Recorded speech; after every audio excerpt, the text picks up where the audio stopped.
Hey guys, thank you for joining me for another episode of Modulating Musicians. And my name's Becky. I'm from Keystone Postcard. And what I'm doing here is a weekly series talking to musicians about their experiences going through COVID, kind of seeing what's happening with them, how they're coming through it. We know what our experiences are. We kind of want to see what other musicians are up to. And for all of our Keystone Postcard fans, we know that you guys love finding new music and new musicians, so we want to introduce you guys to some people that we really enjoy, that we think are really awesome.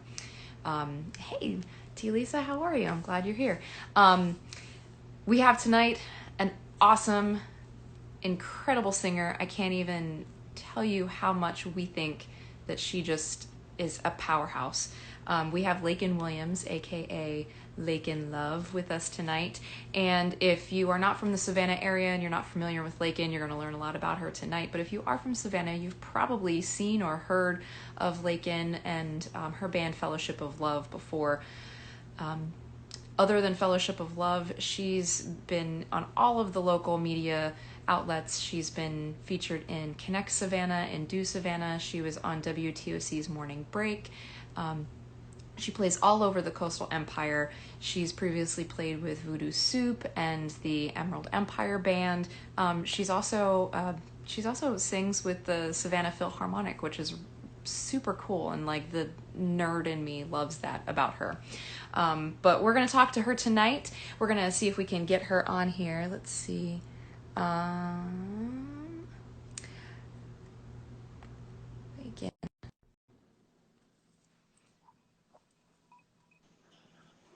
Hey, Hi, Lake. How are you? I'm good. How are you, Becky? I'm good. Thank you for joining me. No problem. It kind of came at the good time. We just wrapped up dinner for our Working Women's Wednesday, and I was right around the corner from my house, and I just popped in and got ready for the Awesome. show. So, Working Women Wednesday, what is that? Tell me about that. Yes, every Wednesday, my friend Melissa started this group, and so many of us work so much that we rarely get time to see each other. So, as a way to celebrate the end of the workday on Wednesdays, she decided to get up a group. Usually, we get together before my show at Good Times, and it just evolved into a lot of women getting off work and just meeting up for dinner and drinks. Oh my God, I love that. Yeah, just even if, we have such a wide variety of friends I don't know and friends that she doesn't know, they all just come together and they just form one big group of ladies who have a great time celebrating life and the end of the workday and just getting all that, shaking the day off of you and having drinks and eating dinner together. Oh my God, that's awesome. I know I Yeah. saw you posted earlier, you were asking about parents if they were okay. So, Oh, yes. How's it going I with you? I appreciate that. I'm gonna drink this big old glass of wine while we talk. Drink away. You deserve it. Um, yeah, thank you. But I want to talk about a bunch of different stuff tonight. Sure. I'm going to get to the podcast, but I first want to talk about kind of kicking it off about the weirdness that's happening right now in the past several months. So I guess my first question is, when did you start to see a shift or a change with gigs? I started to see a shift right after St. Patrick's Day, which this year I really didn't plan on participating in any St. Patrick's Day activities. I actually the Saturday before St. Pat's, I was in Florida for a wedding, so that was literally my last wedding for a long time. Um, that I think I played that Monday at Peacock, and that was it. And Wednesday, I believe the quarantine started, and it just got weird. Like I felt like, oh, I was like, okay, it's gonna be 2 weeks. 2 weeks we'll be back. 2 weeks we'll be back, and here we are. um, and I would probably say a month after that of not having gigs, it felt so weird being home all the time. And at first I had this yearn to like, I was like, I'll do a few live videos here and there. I'll work on some music or something. And after that, I kind of just got into the dumps because I didn't have my schedule, my regular routine, and I just felt lost. And probably around June, I probably got my first gig. Oh, we started doing the car dealerships for virtual shows.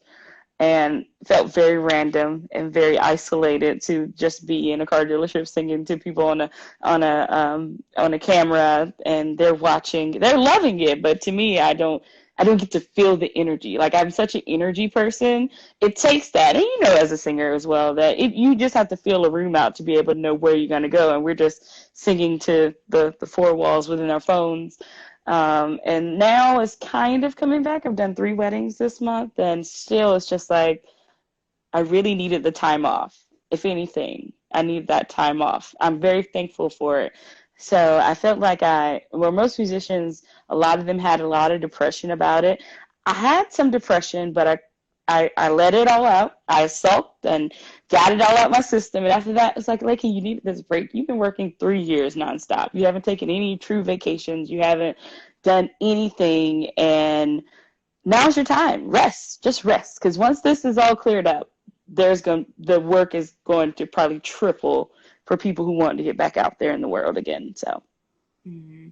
Yeah, I've heard a lot of people have that same sentiment about this was just kind of, this is the universe's way of saying, let's just slow down and take a minute and yes, everybody just take some time. I I said get so that. many people were wishing for 2020 to be that year of abundance that I feel we flipped the earth on its axis. Yeah. So here we Yeah. are, as weird as it is, just living, trying to get out the best way we know how. Yeah. So I know that you do a little bit different as far as music is concerned and musicians that we've talked to before. You and the Fellowship of Love and what you guys do. Now, do you still do Emerald Empire Band? Do you still play with Yes. them? Sing? Okay. hmm So are the weddings that you do normally with Fellowship or with Empire? They're normally with Emerald. With Emerald, I'd say I probably do about 30 weddings a year. Hmm. It's easy that way because they do the scouting they do the advertising, they do the marketing. You show up every 2 to 3 months for a showcase. From there, they send you a contract. I don't even have to think about it. It's just like, oh, here's a wedding offer.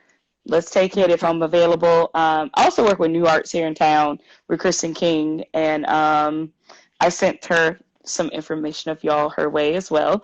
And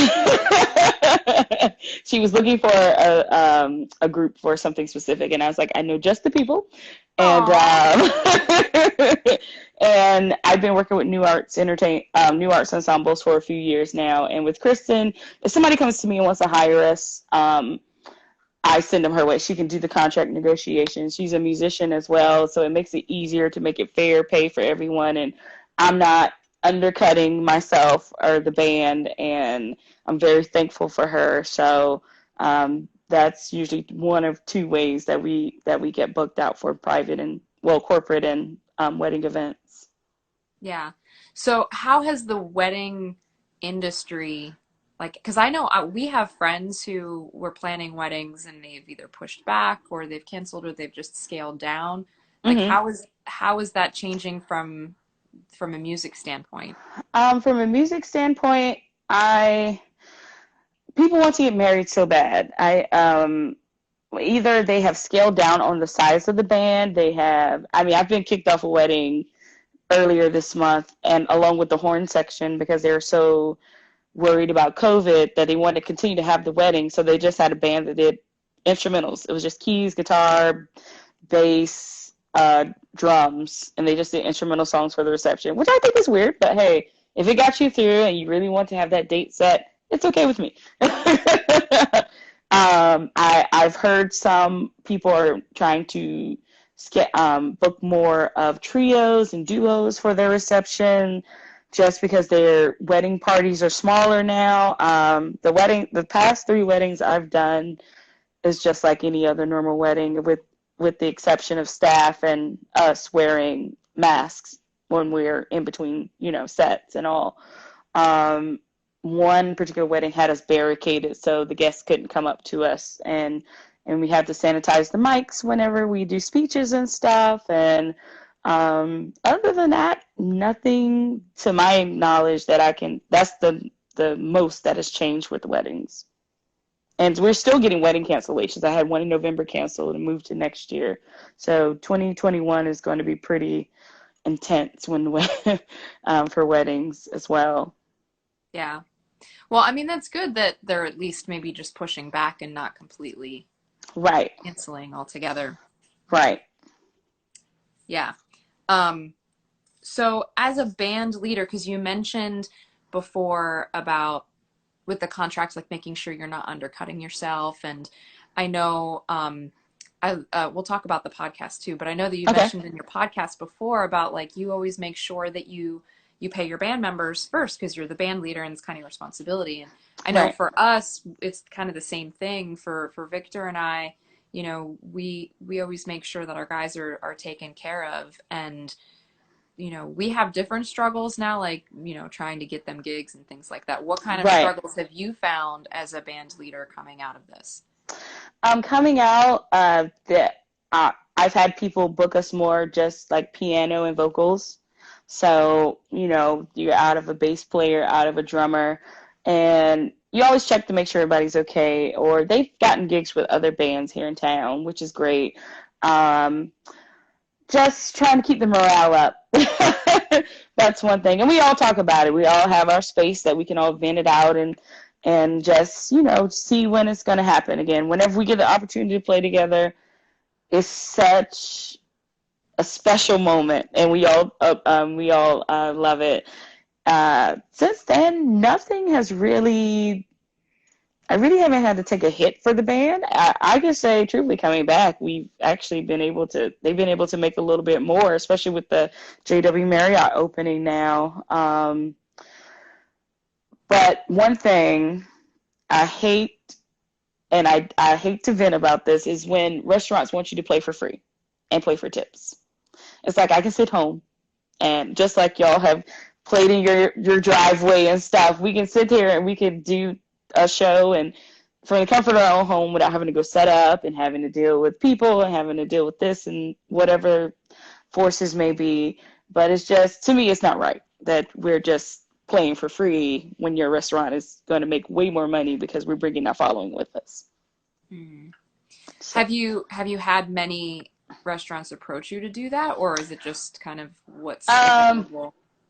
I haven't had any approach me. Um, I have seen it. There's a few places that are. I don't know how about now. Hopefully, they are paying musicians to play now. But I just, I would go without getting paid to make sure my band's paid, and but it's not going to be something all the time. Nor do I want to put my band in the front line of dealing with guests and they not get paid. I just don't think it's fair. It's not fair to them, and they have families, they have children to take care of. Every dollar counts, and as much as we love what we do, but this also is our life force. This carries us. It pays. It keeps food on the table. It pays bills. Tuitions, everything. So I'm just very cautious about that. Yeah. Yeah, it's a hard call. I know we had some gigs that were canceled, but they said, well, we have to cancel. We're not having music, but if you want to come and play for free, and play for tips, and I think Vic did maybe two of those solo because he Right. was doing it as a solo artist. It's a little Yeah, different, it but is. yeah, I mean, we were apprehensive about it too, that it's, you know, putting yourself like we're going back to work because we have to. Right. um, I get it, you know, not wanting to endanger your band Yeah. members. And Especially with people from, where high areas of COVID have been. We still don't know what this virus is. We don't know if it's mutating down or mutating up, and we're there on the front end. And people always want to come up to you. They want to tip you. They want to talk to you. They want to get to know you. People want hugs. People they want all this stuff in there, and you just don't know. You don't want to expose anybody, especially if they have children at home or elderly at home. It's just a risk all around, and for us to play free, it's unfair. We can play on our porch. I love the bedazzled masks that you have that you've Oh been yes. before. That's Well, I awesome. bought a simple mask from Parker's, and I did this wedding at Kiowa right outside of Charleston. And I was like, God, I hate this mask. There's nothing to it. I have my makeup on, and it's just not sparkling. It's not sparkly enough. So Daniette, the designers, reached out to me. She's like, Hey, you want some? I got sequins everywhere. What do you want? So she got me some masks, and I have like rose gold. I have black glitter. I mean, black sequin. I have a white, pinkish white sequin, and a leopard. I'm in heaven. I love it. I love it. I don't know if I could pull those off. I I'm think not you even. can.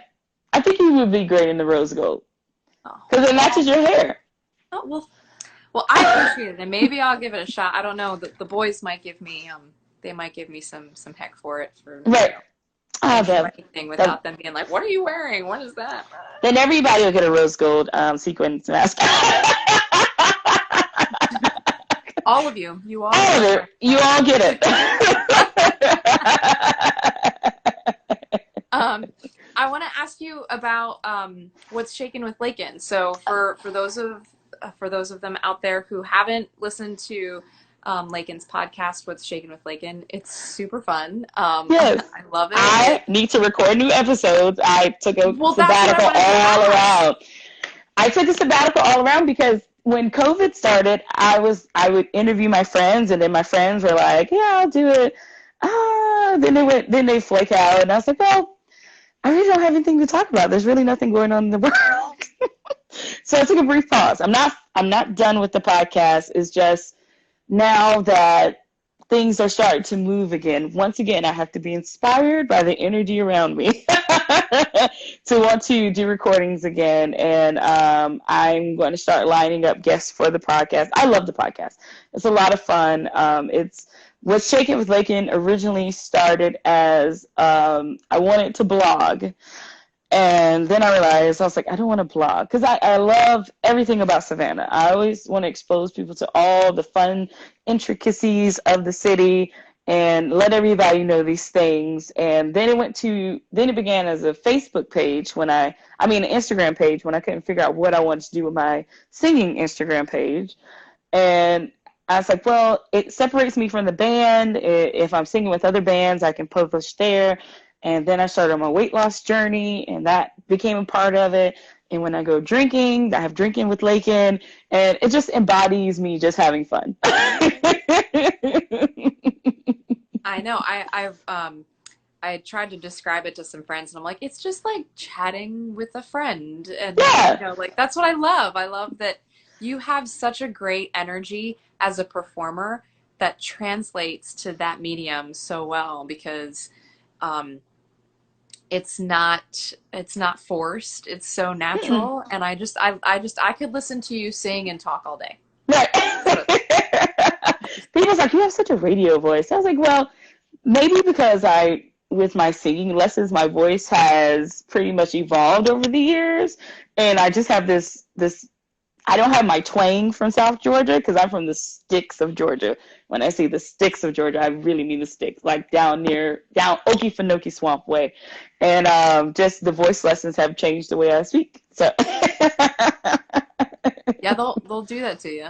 every Um, time, I actually saw something that you had mentioned that your voice coach told you after taking lessons for a while and you evolving that he had yes. said he said, I can tell you this now that you're a train wreck. Yeah, she said, you only need loud. And I was like, okay, all right. He's like, I can tell you that now because you've evolved so much. And if I would have told you that then, you probably would have never came back to me. And I was like, probably, you know. But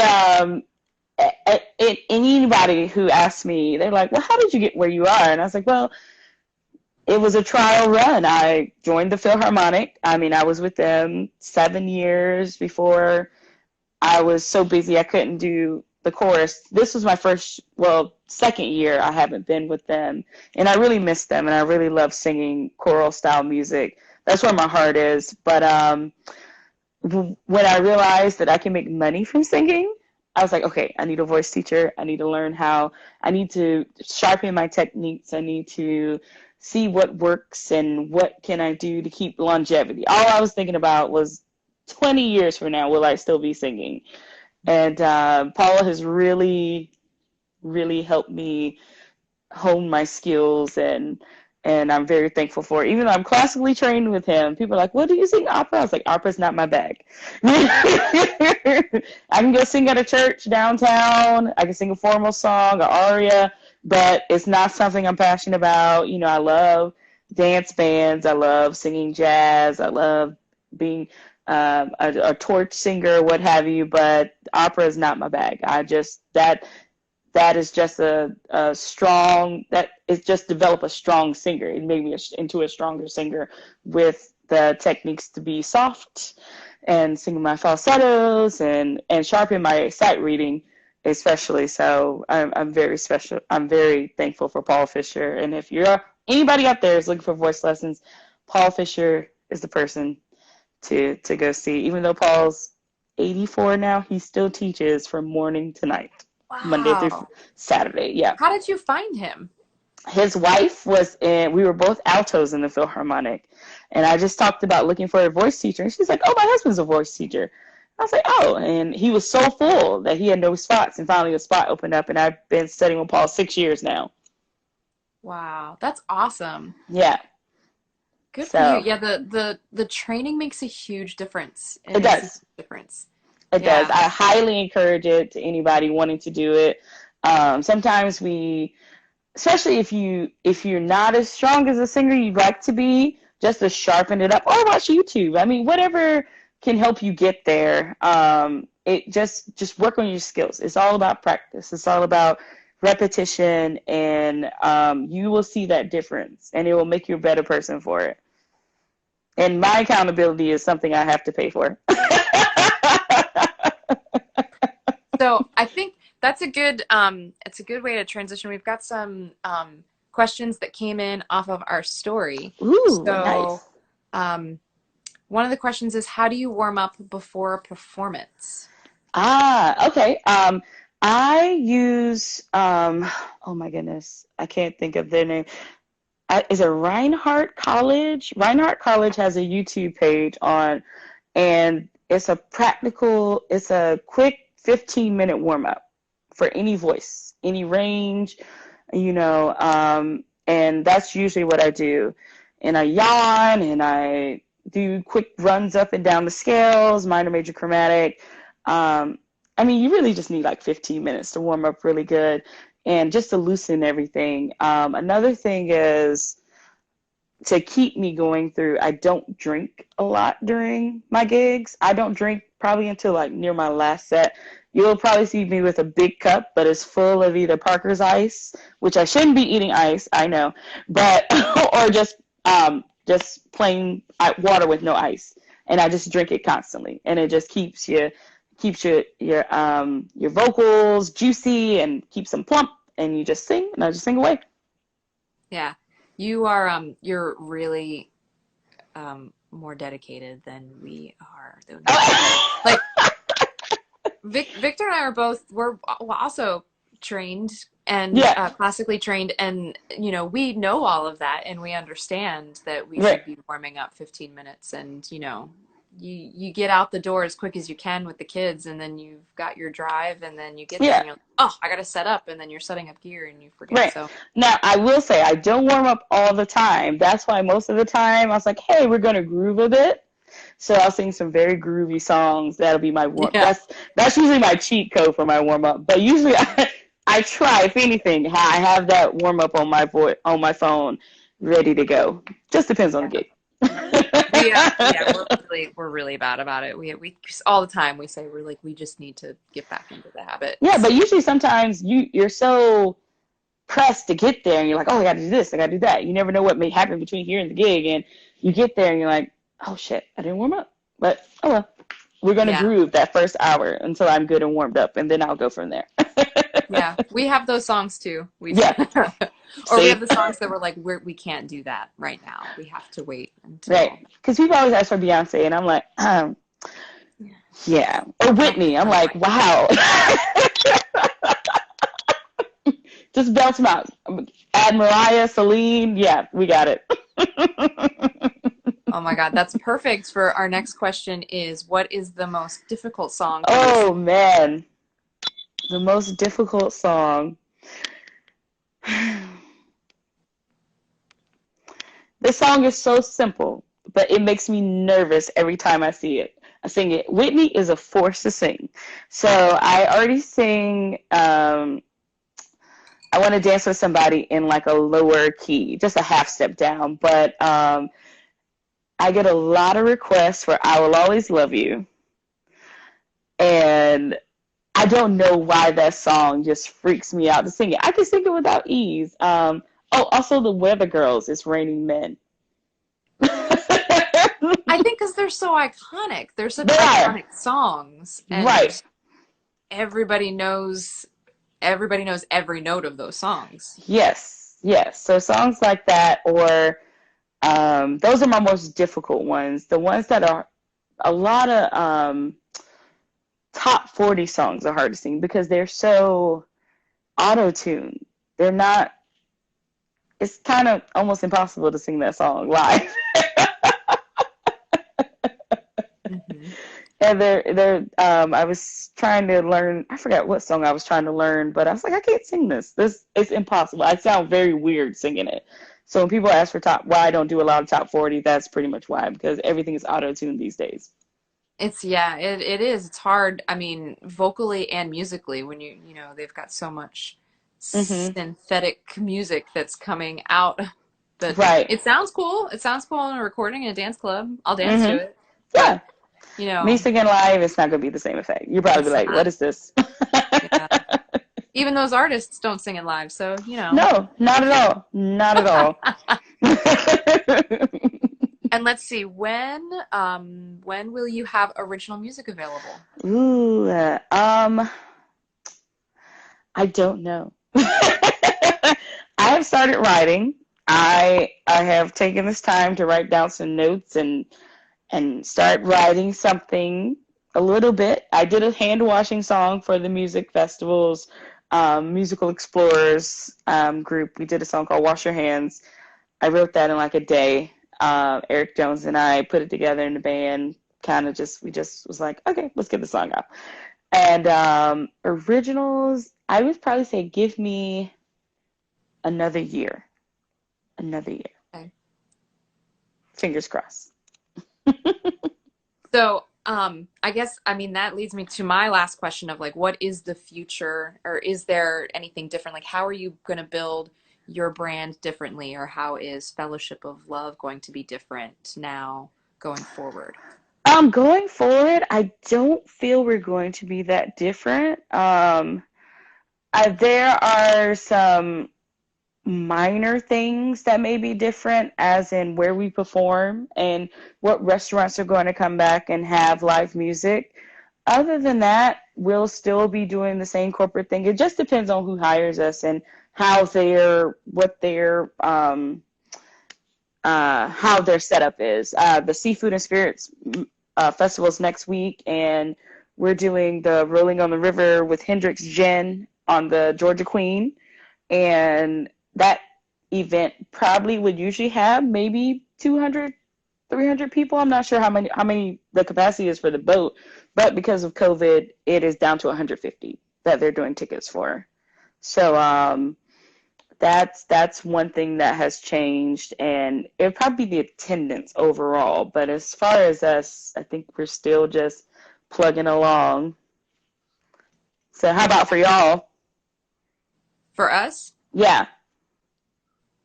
Well, we've got lots of stuff in the pipeline. We've got all kinds of, we're kind of shifting. We're trying to become more digital. So yeah, that's good. And I like what you're doing here with the Modulating Musicians. Well, thanks. Yeah, it's I love talking to people, and we're not getting to do a lot of that. So right. Somebody asked about the mask. Let me grab my purse. I want to see my mask. Oh, here it is. Okay. Luckily, I have them all in my bag. Nice. Makeup stains and all. So I have a rose gold one. I know, that's the worst. I have it all on the inside. I know. looks bad. So I have a rose gold one, and I have this nice black shimmery one too. I don't sing with these because if you see the inside, as soon as you breathe in, all of this is up your nose. I think those are the only two I have on me. I Yep, know. those are the People only ask two. me all the time when I'm setting up and I have the mask on. They're like, "Are you gonna sing with that on?" I'm like, "No, just No, setting we're up, not. and then I'll take it off when I'm in kind of my little own little purple Right. circle." Or if people are far enough away, I take the mask off. I can't breathe. It's humid out there. I'm already asthmatic, and and you're just like, I'm really in a pillowcase right now trying to breathe. Yeah. So this weekend, I know that you guys are at Plant Riverside, right? Yes. Do Uh, you have anything else that's coming up that people can find you? I will be doing my little solo, I call it my fancy karaoke night of me at Peacock Lounge tomorrow night, which is the 20th. Yes, the 20th. It's ladies' night there, so I'll be there from 9 to midnight. All ladies who come in get drinks, buy one, get one half off of house cocktails. Awesome. Is there anything digital that you have? Like, I know we have a lot of our fans aren't in Savannah. Hmm. Is there any way that they can find you and find some way to hear your phenomenal voice? I am most likely going to stream Saturday show at the Plant Riverside District. I'm going to stream that on. Maybe I need to get. Is it Twitch? Which account is it that you pay and it streams from all of your social media accounts? I'm not Um, sure if it's Twitch or there's some site. I'm going to sign up for it, and then I'm going to be able to stream it from all my platforms, just in case somebody isn't on Facebook, but they're on Instagram. I only have one phone, so I'm going to stream from there, so they can catch me okay. that way. And So I'll make a post about it this Saturday, seven Saturday to night. 10. Mm-hmm. Awesome. And Scott from Savannah Jams, he says fantastic performance at Peacock. Oh, thank you. How's it Um, going, Scott? I have to say again, like I might be fangirling out here, but we think you're incredible. I know the first Thank you. time that we heard you, we were playing, it wasn't Earth Day, but it was some other festival, I think at It Davenant was Park. the Food Day Festival. Food, yeah, that was maybe it. And Yes. we Y'all played were great before too. Y'all you. were jamming. I was And like, oh my God. Songs I haven't heard in forever. And I'm like, yes, I like them. I mean, that's kind of our jam is like for people to be like, oh, I haven't heard this song in forever. I love this Right, song. right. But we heard you singing. We were walking around and we were like, who is this? We're like, she's just got a set of pipes like no one else. I always say I'm an old soul. I have an old ladies. I always say my like sometimes when people ask me, they're like, but you don't sound like someone. Like, they're trying to compare your voice to somebody. I was like, well, I'm too steeped into classic soul. I love classic rock. I love Janis Joplin. I love 80s covers. I was like, I can emulate my voice into anything. And I love Peacock, one of my favorites. I love playing there because there I have more liberty to do songs I really want to do. And I had a girl come up to me. Well, 2 weeks ago, I had a girl who is obsessed with Cher. And she's like, can you do Cher? I was like, oh, yeah. And the girl last week was like, would it be too much for me to ask you to sing Fancy by Reba McEntire? I was like, oh, I got it. But I love people to test my musical knowledge. That's the fun part. And it just cranks them up whenever I do a song. They're like, wow, I didn't think you could do that. Yeah, that's awesome. We love you so much. You're so great, and I hope that um, you're writing the music that you're writing now. I hope to see that really soon. We would love Yes. that. We would love to hear it really soon. Once I get over, I'm my worst critic, and I have notebooks everywhere of pieces I've written out, and I was like, does this sound right, or does that sound right? I really need to hone my skills. So as that can I ask you a question? Sure. Like as a songwriter, how do you build your concept? So I don't consider myself the main songwriter. Mm-hmm. Vic is mainly the songwriter in the group, and kind of how we've worked it out is each song is kind of its own little journey, and Mm, um, we it depends on kind of like how it all comes about. Like a lot of the songs that we've written, he will come up with something, either chords, and he'll be like, "What do you think about this progression?" And then, I'll either add like a melody to it, or sometimes he just writes the whole song and then brings it to me, and I kind of add harmonies and my own thing to it. gotcha. We haven't really done anything where I take anything to him. The Hmm. one that we have out right now called Devil was actually our guitar player Matt started playing this lick, and Vic was like, "What was that? What were you just playing?" And so they Right, recorded that, laid that down, and then um, I heard it and I said, "I want that song. I want that to be my song," because we right. share leads. So I was like, "I want it," and he's like, "Well, I want it," because it was so awesome. And we actually had a little competition, and we said, "Okay, we're both going to write a chorus, and whichever one is better wins." And a few Nice. days later, Vic said to me, he's like, "Have you worked on the song?" And I was like, "Yeah." And he was like, "Well, let me hear it." We were in the car driving to a gig, and I'm like, "All right." And so we played back in the car the guitar part, and I sang the chorus, and he goes, "Okay, you win. That's it." Like, I didn't even hear what he had. Um, so it's always different. Hmm. I don't, Vic, you're creeping around the corner. Did you want to add something? He's listening in. I was curious what your Hi, response Vic. was going He was curious what my response was going to be. I Uh, like it. how are you, Vic? I'm doing well. Good, good, good. Yeah, my thing is, I'm not musically talented when it comes to playing a piano. I don't play a guitar.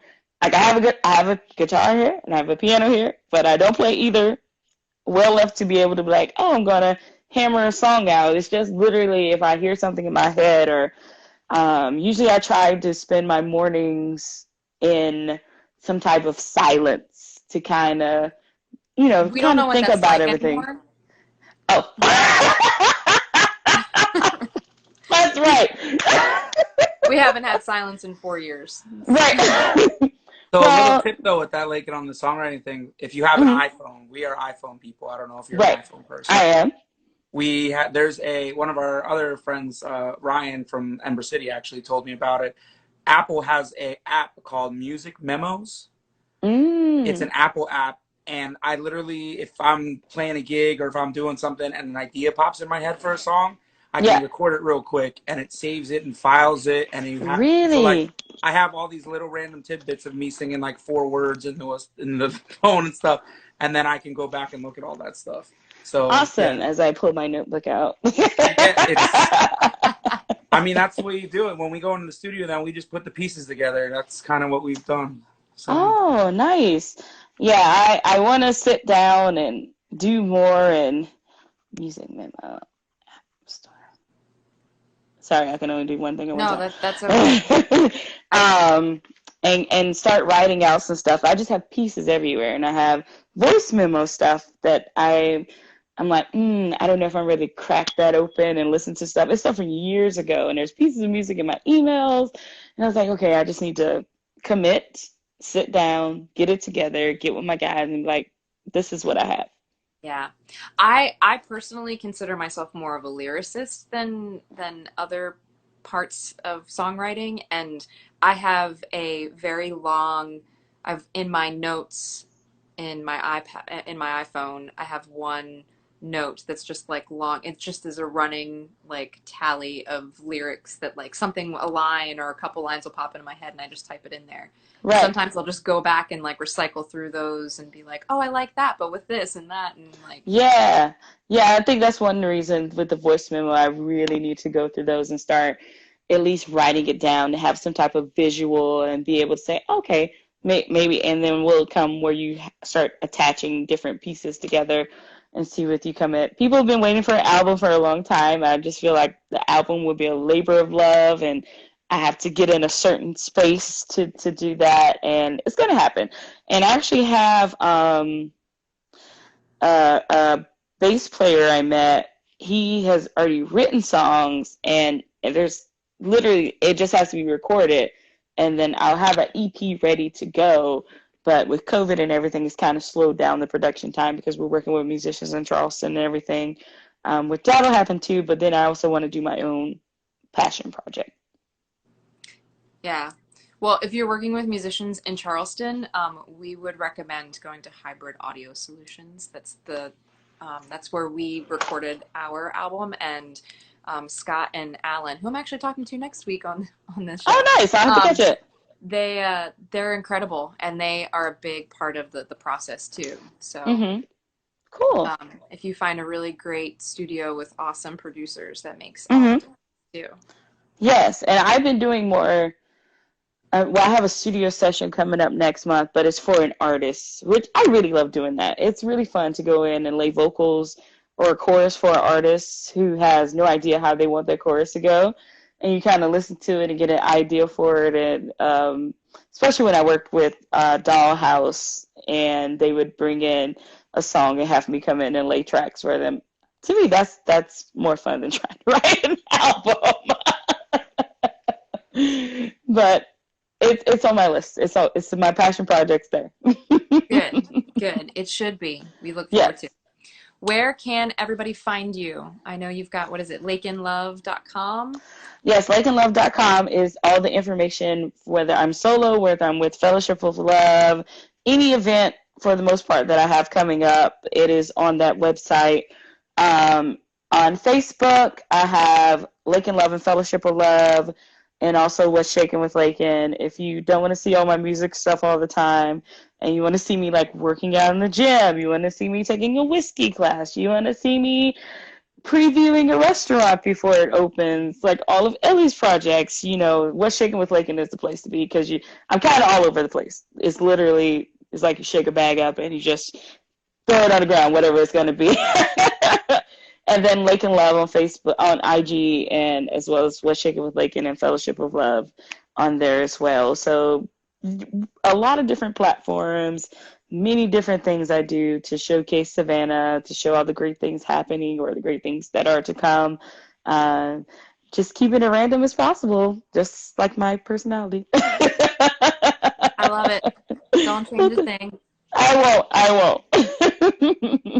All right. Well, Laiken, thank you so much for joining me. You're welcome. This has been so fun. I've really loved talking to you. And if you want to chat sometime, just we'll do. You want me to come jam on the porch? I'll show up. Let's do it. Yes, we'll do it. We'll talk more.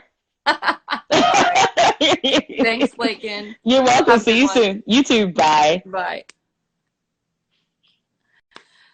All right, guys. Thank you so much for joining me this week. I had such a blast talking to Laiken. She's so amazing. And please check out laikenlove.com and check out Fellowship of Love. Follow her and like her on Facebook and Instagram, all of those things. Check out her upcoming EP, which I'm expecting within the next year or two. And don't forget, she's going to be recording more podcasts too. So catch up if you need to go back and binge watch What's Shaking with Laiken, or binge listen, I guess, What's Shaking with Laiken, the podcast. Go check that out on all of the streaming platforms. You can find it on iTunes and Spotify and all of those things. Next week, I'll be sitting down with Alan Price. We did mention Hybrid Audio Solutions.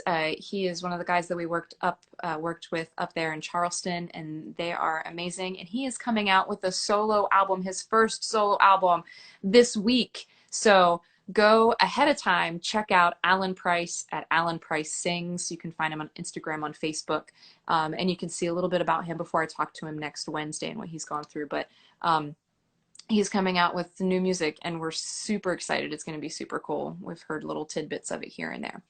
But until next time, guys, I am Becky, and I will see you next Wednesday. Have a good one.